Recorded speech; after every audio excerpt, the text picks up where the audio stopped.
Setiap wanita mempunyai kecantikan, kelebihan dengan cara sendiri. Kecantikan sebenar adalah bukan dari paras rupa tetapi dari hati yang baik dan ikhlas.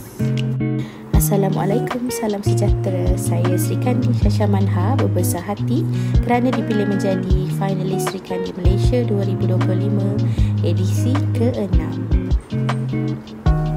Jom saya cerita sedikit tentang diri saya. Saya anak pertama dari 2 orang adik-beradik, lahir di Selangor dan membesar di KL. Saya merupakan bekas graduan diploma di Kuala Lumpur Metropolitan University College dalam bidang tourism management, juga bekerja sebagai financial advisor.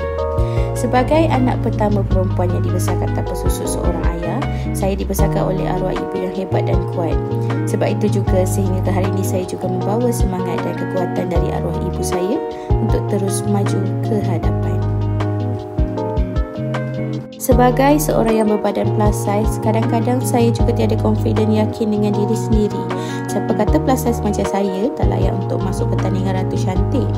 Disebabkan itu, saya ambil keputusan berani dan confident masuk Sri Kandi Malaysia tahun ini dan mewakili negeri kelahiran saya iaitu Kuala Lumpur.